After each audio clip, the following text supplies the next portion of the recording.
여러분 안녕하세요. 예, 한가위 특집 예, 랜선 며느리 코스프레로 예, 한번 한복을 입고 진행을 해보고 있습니다. 코로나로 예, 다들 너무 갇혀 있고 사실 이번에 민족 대이동 이것도 여러 가지 면에서 많이 제한이 되어 있고 그래서 예, 뭐 아쉽기도 하고 또 며느리들 입장에서는 어떤 부분은 좀 여유로운 부분도 있고 그러시죠? 예, 저는 같이 살고 있기 때문에 예, 뭐 혜택을 보는 며느리는 아닙니다만 예, 그래도 한번 뭐 그렇죠. 더도 말고 덜도 말고 한가위만 같아라 이런 이야기가 있었던 것처럼 사실은 풍성하고 또 이렇게 평안한 시기였으면 하는 바람이 있어서 한복이라도 한번 입어보자라고 생각해서 했는데요. 예, 그렇지만 뭐 요즘에 뭐 살다 이런 일은 처음이다. 뭐 전대미문이다. 초유의 사태다. 이런 이야기들을 했던 2020 예, 정말 이 한 해를 저희가 정말 너무 가까스로 넘어가고 있는 것 같습니다. 이럴 때일수록 주변에 저희에게 도움의 손길이 좀 필요한 그런 이웃들 좀 생각하는 그런 한가위가 되었으면 좋겠고요. 네, 오늘 강의 이어가 보자면 지난 시간에 우리가 젖과 꿀이 흐르는 땅으로 만들어가는 그쵸 드보라와 야엘이 어떻게 여호와의 뜻에 순종하면서 여호와와 동행하고 함께하면서 리더십을 이끌어 갔나 하는 이야기들을 했다면 사실 오늘 이야기해 볼 기드온과 그의 아들 이야기는 사사 전통 안에 있긴 하지만 얼마나 잘못 삐끗하면 예, 이 사사들의 리더십이 왜 소사사, 대사사 이야기 해드렸었잖아요. 이런 사사들의 임시적인 리더십이 즉 여호와 영과 동행하는 동안만 가능했던 리더십이 예, 어떻게 실패할 수 있나? 이런 부분들에 대한 이야기를 좀 해보도록 하겠습니다. 오늘은 기드온 이야기 시작하려고 합니다. 기드온 이야기는 사사기 6장에 나오는데요.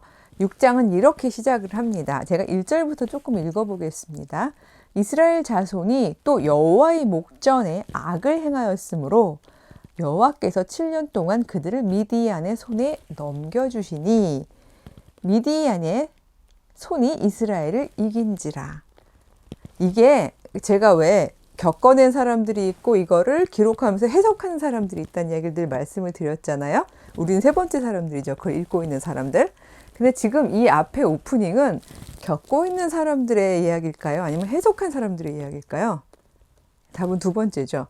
왜냐하면 여기에는 어떤 신학이 들어있냐 하면요. 이스라엘 사람들이 적에게 당하고 있는 시간에는 무슨 일이 있었기 때문이라는 거죠.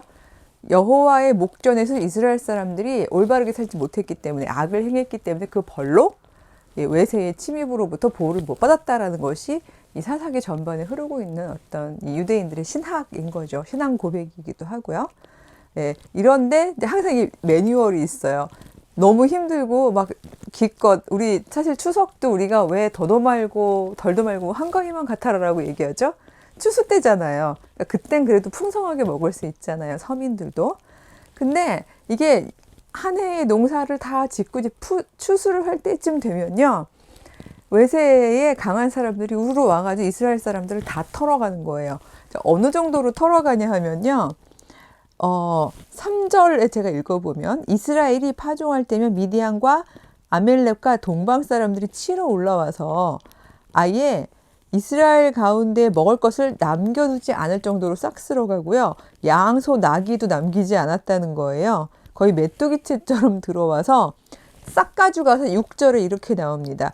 이스라엘이 미디안으로 말미암아 궁핍함이 심한지라.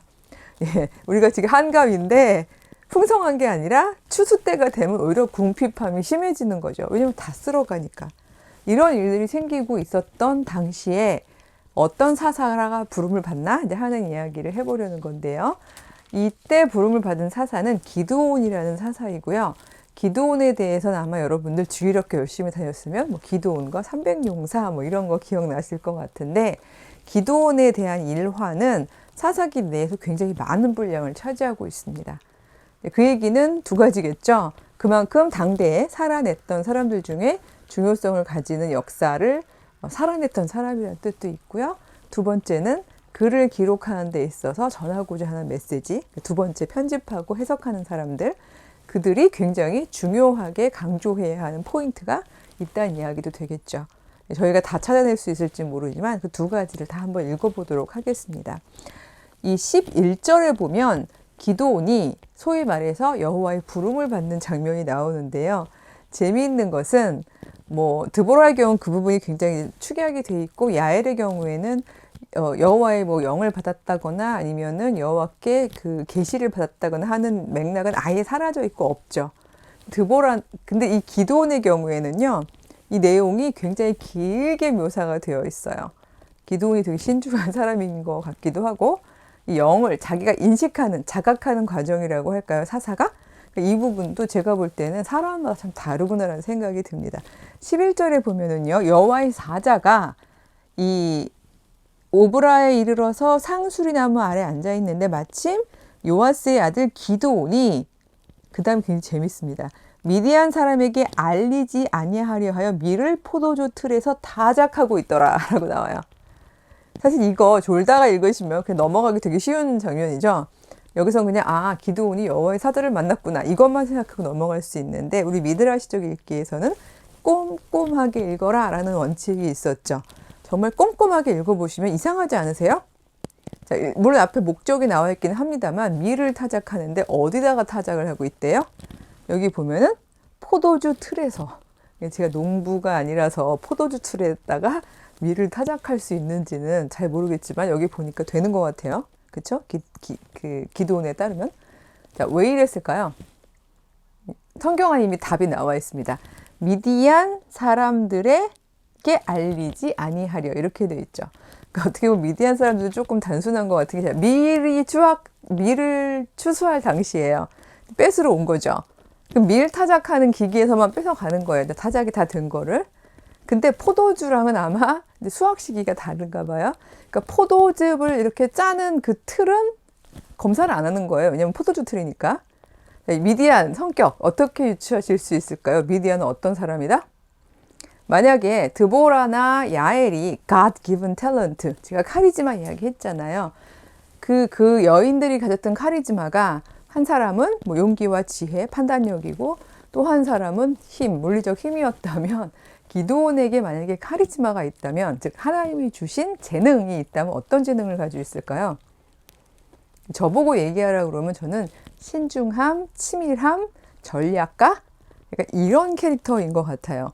그러니까 자기 가족이 먹고 살 밀을 빼앗기기 싫으니까 열심히 궁리를 했겠죠.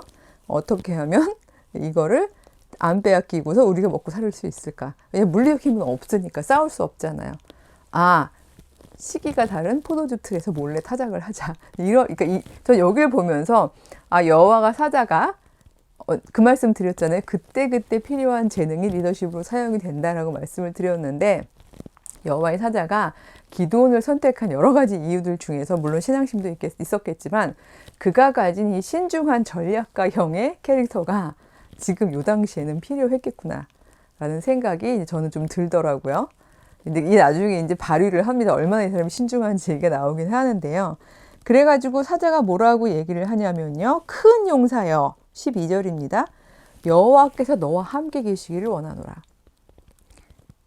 이 말에 기드온이 어떤 대답을 하느냐를 저는 듣고서 기드온이 신앙의 사람이구나라는 생각을 했던 이유가요. 그 말을 듣자마자 이렇게 얘기합니다. 기드온이 그에게 대답하여 오 나의 주여, 여호와께서 우리와 함께 계시면 어찌하여 이 모든 일이 우리에게 일어났나이까? 라고 바로 반문을 합니다. 이 사람은 아는 거예요. 여호와가 이스라엘과 함께 하신다. 이게 무엇을 뜻하는지의 내용을 촘촘히 알고 있는 거예요. 조상들에게 있었던 일들을 다 전해서 들었고요. 그죠? 이집트 탈출기. 그 다음에 그 이전의 사사들의 세대에서도 여호와께서 함께 하시면 어떤 일이 발생하는지, 즉 구원 상태가 되는지 이런 거 다 알고 있던 사람인데 7년이나 미디안의 손에서 곡식을 타작할 때가 되면 빼앗기고 타작할 때가 되면 빼앗기고 진짜 메뚜기 때 한번 지나가듯이 이런 일들이 생기는 거잖아요. 다시 한번 할까요 이거? 예, 한가위만 같아라 안 되는 거죠. 어떻게 이런 일이 가능합니까? 라고 바로 대뜸 반문을 하는 거예요. 그 말에 여호와의 사자는 옳았구나 라고 얘기하면서 또 이렇게 얘기를 합니다. 그래서 내가 온 거야. 물론 성경엔 그렇게 안 써 있습니다만 뭐라고 얘기를 하냐면요. 14절에 보면 너는 가서 너의 힘으로 이스라엘을 미디안의 손에서 구원해라 이렇게 얘기해요. 이 말은 앞에 생략된 이야기를 하면은 맞아. 내가 너희와 함께 하기 때문에 너의 힘을 통해서 지금 미디안의 손에서부터 이스라엘을 구원하려고 하는 거야 라고 얘기를 하는 거죠. 이 말에 이제 기드온은 당연히 깜짝 놀라죠. 그게 뭐 자기 자존감이 없어서 놀랐다기보다는 일단 이스라엘 자체는요, 미디안 사람들하고 이게 병기 싸움을 할 정도도 안 되거니와 글쎄 제가 기드온이 어떤 삶을 살았는지 잘 모르겠지만 이 사람이 원래 신중하고 치밀하고 조심하고 이런 사람들이 위험에 대해서 예를 들어서 막 가자 나가자 뭐 이런 캐릭터 아니죠. 아마 걷는 것도 조심조심하고 막 운동적 이런 사람이 아닐 것 같은데 대사사로 자기가 부름을 받는다는 거에 대해서 상당히 주저함이 있었을 것 같아요. 캐릭터상. 제가 너무 저랑 감정이입을 하는지 모르지만 약간 이렇게 그렇잖아요. 이렇게 신중한 사람들은 막 이렇게 막 나서가지고 막 이렇게 뭐 모험을 즐기고 이러질 않잖아요. 그래서 이 사람은 주저하면서 얘기합니다. 저 지극히 작은 자입니다. 제가 어떻게 이런 일을 합니까? 라고 이야기할 때 이 사자가 아까 기드온이 했던 답으로 답을 해줍니다. 여기 16절인데요. 내가 반드시 너와 함께 하리니 내가 미디안 사람 치기를 한 사람 치듯 하리라. 이렇게 나옵니다. 여기 보면 여호와의 사자랑 얘기하다가 16절에 보면 여호와께서 그에게 이르시되 이렇게 돼요. 그러니까 이건 우리가 또 너무 쪼존하게 여호와의 사자가 얘기하다 여호와께서 얘기하시면 그 중간에 끼어드셨나 뭐 이렇게 생각해. 그냥 여호와의 계시를 받고 있는 상황이라면 저희가 이해하면 될 것 같은데 여기 지금 그 짧은 몇 절 동안에 여호와께서 이스라엘과 함께 하신다. 여호와가 우리와 함께 하신다는 얘기가 3번이 나옵니다. 즉 여호와가 함께 한다면 그것으로 족하다는 얘기죠. 그걸로 이스라엘은 충분히 구원에 이를 수 있다는 이야기가 되는 거죠. 마치 아기들이 엄마랑 함께 있으면 어떤 상황이 닥쳐도 그건 상관이 없을 정도로 안정감을 느끼는 것처럼 여호와께서 이스라엘을 버리지만 않으신다면 그렇다면 어떤 열악한 상황에서도 이스라엘은 구원을 받는다는 확신이 이 안에 들어있는 거예요. 그렇기 때문에 기드온에게 너와 함께 할 거니까. 그래서 마치 한 사람 치듯이 메뚜기 떼 같은 이 사람들을 다 네가 해결할 수 있을 것이다 라고 이야기를 해주는 거죠. 근데 저는 이 전쟁 승리한 이야기, 막 300용사 데리고 가서 승리한 얘기, 여기다가 초점을 맞추기보다는요, 댓글에서 그런 얘기 많이 하시더라고요. 제가 이제 바라보는 시각들이 좀 다르다고. 예. 뭐 사람이 다르니까 다를 수 있는 게 있고, 또 제 배치가 뭐 여성 배치라던가 아니면 제가 살아왔던 어떤 삶의 배치가 좀 다른 시각에 자꾸 보게 되는지 모르겠는데요. 막 용감하게 했던 그 장면보단 저는요, 이 사람이 결국 대사사로 나가기로 결심을 하게 되는 과정이 굉장히 길었던 부분에 저는 초점을 맞췄습니다. 왜냐하면 본인 스스로 리더십을 가지고 있다라고 인정하는 사람도 아니거니와 대부분 신중한 전략가 형들 중에서 이기적인 사람이 많죠. 예, 막 저 커밍아웃 해야 되는지 모르겠지만 저도 본성상 되게 이기적인 경향이 좀 세요. 이렇게 이타적이고 막 누군가 막 공동체를 살리고 이거는 잘 그냥 자동으로 되지 않아요. 제 아랫동생은 목회를 합니다만 클 때 보면 다르더라고요. 그 친구는 남을 굉장히 아주 적극적으로 잘 케어했는데 저는 되게 애써서 머리로 생각하고 신앙적으로 막 그게 맞지라고 생각해서 막 정말 끌어올려야지 그게 되는 캐릭터거든요. 예, 저는 기독교 신앙을 가지길 잘했죠. 안 그랬으면 진짜 아주 저만 생각하는 삶을 살았을 것 같은데 기도원 경우도 제 생각에 누군가에게 해를 끼치진 않지만 딱 뭐라 그럴까요? 나랑 내 식구만 생각하고 사는 그런 사람이었을 것 같아요. 요즘에 이제 코로나로 사실 주변에 너무 많은 상권도 무너지고 있고 생계 자체가 어려운 경우들이 많잖아요. 이때 물론 중요한 건 나와 내 가족을 건사할 수 있는 기민함을 발휘하는 거 물론 진짜 중요하죠. 근데 그것만으로 족하냐라고 생각했을 때 우리가 도전을 받는 부분이 이제 기드온에게 있는 것 같습니다. 기드온은 이 길로 사실 이 여호와의 사자를 만난 것도 이성적으로 판단해 보기 위해서 자기가 드리는 제사를 여호와의 불이 살라줄 것을 증명을 이제 요청을 하면서 그 일이 되는 걸 확인을 한 뒤에도요. 몇 년이 흐른 뒤에 자기가 대사사로 나가게 되었을 때 여러분 잘 아시는 저도 이 정도 이건 배짱인지 뭔지 모르겠지만 여호와를 2번 시험이라고 말할 수는 없지만 확증을 달라고 얘기하는 부분이 있죠. 그게 같은 장 36절부터 나오는데요. 기드온이 하나님께 여쭈되 주께서 이미 말씀하심처럼 내 손으로 이스라엘을 구원하시겠다면 증표를 보여주십시오. 자, 내가 양털 한 뭉치를 타작마당에 두겠습니다. 그런데 내일 아침에 일어나 봤을 때 이슬이 양털 뭉치에만 완전히 흠뻑 젖어 있고 땅은 다 말라 있으면, 이게 일반적인 현상은 아니죠. 그렇죠? 이슬이 내렸으면 다 젖지. 어떻게 양뭉치만 이슬이 젖고 여긴 안 젖겠어요. 이렇게 되면 이건 이적이기 때문에 내가 대사사로서 부름을 받았다라고 생각을 하겠습니다. 라고 기도를 드렸죠. 다음날 우리가 아시다시피 그렇게 되었었죠. 이쯤 되면은 몇 년 전에 사실 여호와께서 자기가 드린 제사를 불살라 준 경험도 있고 직접 계시도 받았고, 더구나 이 정도 확증이 있으면 나가는 게 맞죠. 그렇죠? 드보라처럼 가자 이러고 가야 되잖아요. 근데 이렇게 얘기를 합니다. 거기가 39절인데 또 화내실 것 같은 걱정은 되나 본지, 주님 제게 노하지 마시고요. 한 번만 더 확신을 주시는데 이번에는 양털은 뽀송뽀송, 즉 이슬에 젖지 않고 주변만 젖게 해주세요 라고 이야기를 합니다. 어떻게 됐죠? 얘도 그대로 됐죠. 그래서 어쩔 수가 없는 빼박 이렇게 나가야 되는 상황이 되는 거예요. 그래서 기드온은 나가기를 결심을 하고요.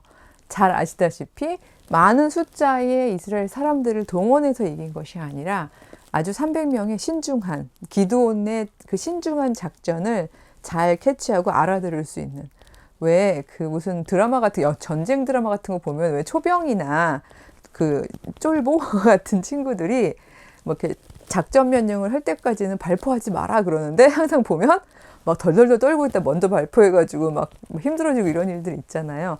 기드온의 작전들은 대부분 다 신중하게 전략적으로 접근을 했었어요. 왜냐하면 열세니까. 근데 이런 작전을 잘 수행할 수 있는 300명의 신중한 용사들과 함께 여호와 전쟁에서 승리를 하고 공동체를 구원하잖아요. 이러면서 그가 얼마나 승승장구 잘했었냐 하면은 이스라엘 사람들이 기드온에게 거의, 기드온님 혹시 왕하실 생각 없으신가요? 그냥 사사는요 뭐 좋긴 한데 이 사사가 없어지면 우리가 또 이렇게 누가 리더십을 갖지 하고 우왕좌왕해야 돼서 너무 힘들어요. 그러니까 당신이 아예 그냥 왕을 해주세요 라는 이야기를 할 정도로 기드온을 굉장히 사람들이 신뢰하게 됩니다. 예, 뭐 그럴 수 있겠죠. 이렇게 나오는 건 어려워도 이런 또 신중한 사람들 책임감 강하잖아요. 그래서 이스라엘 사람들을 오래오래 잘 다스린 건데, 저는 이 기드온이 참 신앙의 사람이라고 생각하는 이유가, 그때 좀 당신 왕 해주세요. 당신만이 아니에요. 당신 아들도 하고요, 손자도 하고요. 대대손손 왕을 해주세요 라고 얘기했을 때 기드온이 이렇게 대답을 합니다. 8장 22절인데요. 그때에 이스라엘 사람들이 기드온에게 이르되 당신이 우리를 미디안의 손에서 구원하셨으니 당신과 당신의 아들과 손자가 우리를 다스리소서라고 이야기를 합니다. 그때 기드온이 이렇게 이야기를 해요. 내가 너희를 다스리지 아니하겠고 나의 아들도 너희를 다스리지 아니할 것이요 여호와께서 너희를 다스리리라. 즉 다스린다는 거요. 사람이 사람을 다스린다는 건 있을 수 없다는 게 제가 창세기 이야기부터 계속 연결해서 찾아내는 하나의 키워드잖아요. 핵심 단어. 알고 있는 거예요. 핵심을. 여호와가 왕이라는 고백은 그 위에 계시는 분은 신뿐이고 사람들끼리는 다스림이라는 게 있을 수가 없다는 것. 그래서 사사는 필요에 의한 임시직이지 리더십을 항구적으로 갖는 어떤 인간들 위해 존재하는 그런 존재가 아니라는 것. 이걸 기드온은 알고 있는 거예요. 그렇기 때문에 아주 완곡하게 거절을 하는 거죠. 나 왕 안 할 거야. 하나님의 질서가 아니야. 그 젖과 꿀이 흐르는 그 우리가 만들어가야 하는 아름다운 대안적인 하나님의 나라는 거기 인간 위에 올라가는 질서가 아니야. 이걸 잘 알고 있었던 거죠. 기도이 여기까지만 했으면 참 아름답게 끝났을 텐데 이 사람도 사람인지라 사람들이 자꾸 자기를 우러러보니까 실수를 하거든요. 어떤 실수를 했는지와 그것 때문에 아들들에게 어떤 비극이 닥쳤는지 그 부분을 제가 다음 시간에 이어서 한번 해보도록 하겠습니다. 예, 뭐 다음 주에도 아마 이 옷을 입고 나올 것 같긴 하지만 2주간 풍성한 한가위 되시기를 바랍니다. 예, 저는 여기서 인사할게요.